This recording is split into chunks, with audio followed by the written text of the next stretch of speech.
The cooperative movement in Africa is not a new phenomenon. This model of development dates back to the 19th century when the first cooperative societies emerged. Famous quote from Lord Bertrand Russell, "The only thing that will redeem mankind is cooperation." World over, a cooperative society brings together people with a common purpose of pooling resources for mutual economic and social benefits, with the main objective of addressing the plight of the poor segments of the society. Cooperatives and credit unions started as a means by which poor folks could pool their resources together to help themselves in times of need. Let us use the occasion to remind ourselves as Africans of the priority of our governments to reduce poverty and create wealth.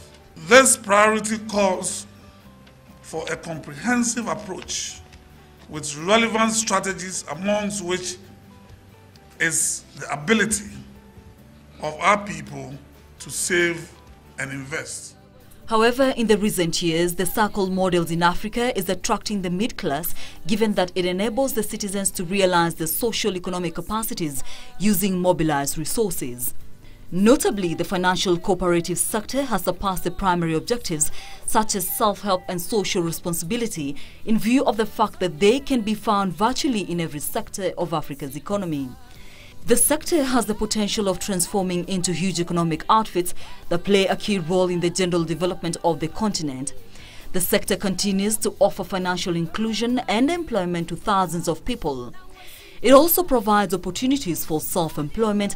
Indeed, a significant number of Africans draw their livelihood either directly or indirectly from cooperatives. African Confederation of Cooperative Savings and Credit Association, accosca, was formed in 1968 by representatives of African National Association of Savings and Credit Unions together with other African cooperative leaders.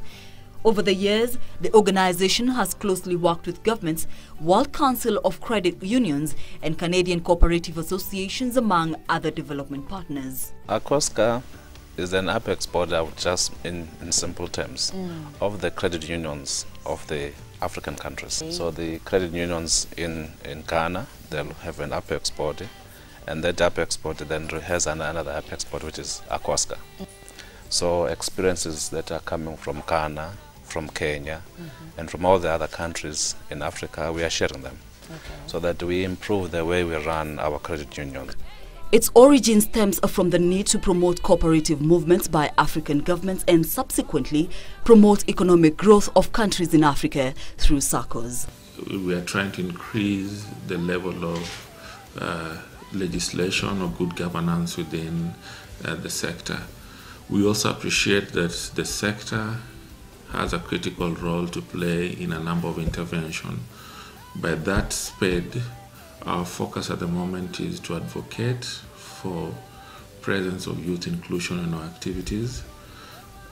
We are also trying to ensure that there is gender parity within the sector, because we appreciate the role that such marginalization has affected the subsector. But in overall, we are interested in promoting the professionalism in the sector, because we appreciate that the sector has a critical role to play in the development of Africa. Despite the fundamental socio-economic role of SACCOs in Africa, most of the savings and credit cooperatives are faced with a number of challenges. We have leadership and management challenges. We have issue of corruption, I think, which is in all African countries. Poor cooperative education. People feel that you are in cooperative to share money. People just take loan and will not pay back, and you have to run after them. Challenges affecting the sector ought to be tackled in a coordinated and participatory manner. Cooperation in Africa should act as a defensive organization for dealing with problems of rural indebtedness. It is in this regard that I commend accosca in its efforts to contribute in building up professionalism in the management of the cooperative enterprises. As government officials, SACCO leaders, and development partners, we need everyone's involvement in shaping Africa's future through development of SACCO strategy. It is in this regard that accosca is advocating for tier systems that leads to strong apex organizations for effective management of the sector in the entire African region. It is very important to have a strong apex organization that will protect the interests of the movement, because the interests of government might not necessarily always be the same as those of the movement, so that it can contribute to the development of our countries. In a bid to address some of the challenges facing cooperatives, particularly the concern of lack of capacity in the cooperative sector, accosca is offering technical assistance and conducting customized trainings to bridge this gap. Africans should believe in themselves and join credit unions and just drop their little coins, small monies that they feel other banks may reject. Okay. Just throw them into your credit union and they are going to grow big out of it, something that they will never believe. In an effort to promote a sound cooperatives, accosca has embarked on numerous campaigns that have the potential of improving the confidence within the financial cooperatives, such as supporting development of regulatory framework in the subsector. So far, only South Africa, Malawi and Kenya have put in place structures of regulation.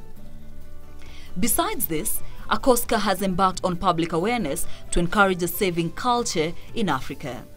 As a regulator, our role first is to mainstream the SACCOs into full-fledged financial institution, and at the same time targeting the protection of members' funds so that we can build the confidence into the sector to enable members save more and secure this sector, which has been very key. We must run them competently, just like any other financial institution. That goes hand in hand with qualified staff. One of the cooperative principles is concern for community. Cooperatives are able to devise a means to engage more effectively in corporate social responsibility initiative to curb the vices in the community. In Canada, community concern is well emulated in cooperatives, as per Ingrid Fisher, who is the Africa Director, Canadian Cooperative Association. And what we see with a lot of the credit unions in Canada today is they pay fewer dividends back to their members. And instead of paying dividends to their members, they may make a large donation or support a large organization. And that's presented to the membership, and the membership votes on it. For example, Van City Credit Union, one of the largest ones, not one of, the largest credit union in Canada, their members vote annually. Every year, organizations are nominated in the community to receive a benefit of $1 million.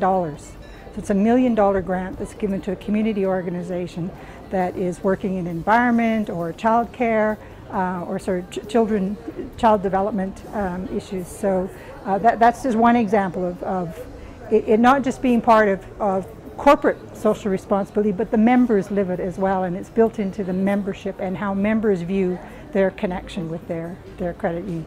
So that concern for community and corporate social responsibility is one of the things that has made credit unions in Canada major players in the financial industry. In my home province, they are responsible for 30%, more than 30% of retail financial transactions and about 20% of small business transactions. And it's because of that social responsibility and belonging to the community and giving back to the community, which is what corporate social responsibility is all about. There are numerous advantages necessitating a coordinated and unified approach when dealing with cooperative agenda. For the Africa SACCOs to operate at the same level with the rest of the world, they ought to borrow and learn a few tips from those ranked highly internationally. Credit unions have been successful in BC because they are all community-based institutions. They help the community in every way in terms of lendings and deposits, different types of products, services. They are as close to banks. The only difference is they can't do business outside the province of BC. And again, that's a success from the credit union managing the business. The other success is on the regulation side, how we allow credit union to succeed and not, hold the business down. We don't put restrictions. We do in some cases, but we make sure the credit union are operating in a safe, sound, and prudent manner. Financial cooperatives are agencies that hold enormous potential for the entrepreneurial development of women and youth. A study done by accosca in 2010 from SACCOs in Africa indicates that less than 10% of SACCOs have youth in leadership positions. This subordinate positioning implies that the youth are often unattached to the sectors due to the perceived exclusion in decision-making. This is the situation in Malawi. We have programs that we're doing engaging the youth, forming groups and then letting them join SACCOs as groups whilst they are in the colleges as well as other primary schools, so that they're able to understand the SACCO philosophy, the concept of saving as they are in schools. Then they'll grow with it. By the time they start working, they'll grow with it, and then they'll continue saving in the SACCOs as their capital, as part of their development. accosca, together with stakeholders such as Canadian Cooperative Association, have embarked on initiatives that aims at eliminating the institutional barriers women and youth face in cooperatives. On the other hand, accosca believes that good governance practices will catalyze the growth of credit unions in a suitable manner. This will enable SACCOs employ qualified personalities in this field. The issue of growth in SACCOs is normally brought about by good corporate governance because of confidence restoration. What normally happens is that more members will be recruited into these SACCOs, and as a result they'll improve on the savings of these SACCOs and also stabilize the cash flows of the SACCOs. Good corporate governance generally is brought about by regulation. And regulation, there are provisions about governance in the regulations, and these normally makes the officials of SACCOs feel like there is a bigger brother with a bigger stake out there. In this line, Corp Exchange, a SACCO in Nigeria, has played a key role in improvement of infrastructure, building homes, among others. We have been able to assist our members in building up the culture of savings, which has actually been of tremendous assistance and help to them. This has enabled them to have funding for their children's school fees, for them to pay rent for their homes, to purchase vehicles, and for general well-being of the lives of those members. It is in this respect that stakeholders should strive to protect the interests of cooperative sector, knowing very well its impact to the communities is unquantifiable. We take cooperatives as a very important vehicle for mobilizing people for production and for development.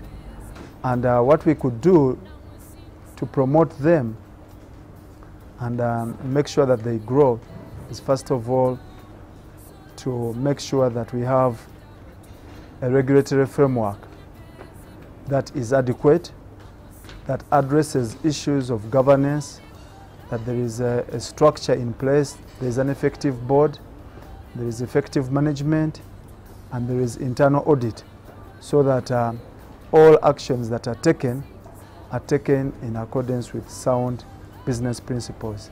Such efforts will be effective in presence of stronger national apex bodies. Apex bodies generally play two roles, but can also play a third, that of being a representative or lobby body, the second being one of a support organization, and in some cases they also play the role of regulatory body regulating financial cooperatives. But the role of being representative body is critical. We also note that in countries where there isn't a strong apex body, often legislation or decisions are taken which are not necessarily in the interest of the movement. In terms of support, very often we find the apex bodies provide auditing services, training services, marketing, and in some cases as well establish secondary type financial services such as centralized finance facilities and liquidity funds for members. In an effort to minimize losses on gains made in this sector, in the presence of HIV/AIDS, the cooperative members are encouraged to know their status. It is in this respect that accosca launched a Know Your Status campaign with a view of contributing, destigmatizing and managing the impact of the disease, thus extending longevity of members and consequently sustainability of SACCOs. The important role played by the cooperatives resulted into UN declaring 2012 as International Year of Cooperatives, adopting the theme of cooperative enterprise, build a better world, with a view of encouraging the growth and establishment of cooperatives all over the world. The cooperative movement is today one of the largest mobilizer of savings and investments funds in many parts of the world. It is therefore fitting that the United Nations has declared 2012 the International Year of Cooperatives. It is in this regard that the UN Secretary General Ban Ki-moon said cooperatives are a reminder to the international community that it is possible to pursue both economic viability and social responsibility, or calls cooperatives a unique and invaluable presence in today's world.